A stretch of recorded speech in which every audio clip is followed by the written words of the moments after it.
مبروك لكل جمهور الاهلي الفوز النهارده المهم جدا جدا جدا على ميديام الغاني. نتيجه مهمه جدا في سباق دوري الابطال، مش مهم الاداء مع انه اتحسن في الشوط الثاني اكتر بكتير من الشوط الاول. بين الشوطين شكل كده كولر اداهم دش ساخن جدا، اللعيبه نزلت عملت حاجه ثانيه خالص غير اللي كانت بتعمله في الشوط الاول. نفس اللعيبه هي مش هنتكلم في اي اعذار خالص، ولا اللي حصل قبل المباراه، ولا حادثه الطياره، ولا التاخير اللي حصل، ولا انهم ما اتدربوش غير تمرينه واحده قبل المباراه. ده كله مش اعذار. النادي الاهلي هي دي قيمه البطل، هي دي ضريبه ان انت تكون بطل افريقيا. انت لازم تتحدى الظروف، ولازم تتحدى كل حاجه وتلعب وتأدي الاداء المنتظر منك وتكسب المباراه وتفرح جمهورك، اعظم جمهور في العالم. مليون مبروك كل الاهلاويه على الفوز الغالي النهارده، وان شاء الله عندنا مباراه يوم الجمعه الجايه مع فريق يانج افريكانز. مهم جدا جدا الفوز يوم الجمعه قدام جمهورك، وعايزين نلعب بروح الفانيلا الحمراء. الفوز في المباراه اللي جايه لا يقل اهميه عن المباراه بتاعه النهارده. المجموعه دي لحد اخر ثانيه في المباراه اللي جايه هتفضل كده على كف عفريت، محدش هيكون عارف مين اللي هيصعد ومين اللي مش هيصعد. فاتمنى ان شاء الله ان فريق النادي الاهلي يوم الجمعه يشرفنا كده، وان شاء الله يصعد بينا للادوار الاقصائيه باذن الله رب العالمين. هنتكلم النهارده عن المباراه، عن الشوط الثاني بس، لان الشوط الاول احنا كاننا ما جيناش. نفس اللعيبه نزلت في الشوط الثاني، ادت اداء متميز رائع،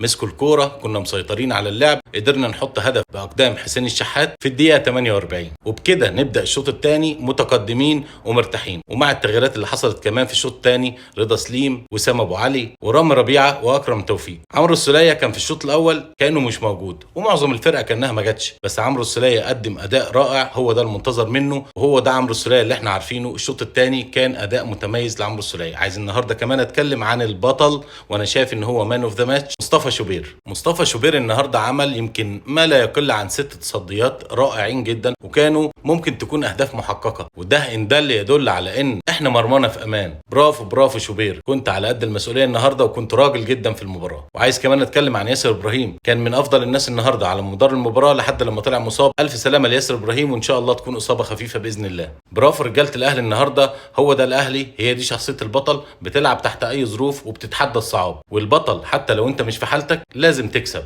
المكسب مهم جدا، وهو ده اللي احنا طلعنا بيه النهارده مع شوط تاني ممتاز ورائع جدا من لعبتنا النهارده. الف مبروك لكل الاهلاويه، وبالتوفيق يا رب في اللي جاي ان شاء الله. وان شاء الله يوم الجمعه تكمل فرحتنا ونصعد لدور ال 16، وان شاء الله النجمه الثانيه عشر تزين تيشيرت الاهلي باذن الله. شكرا لكم، سلام.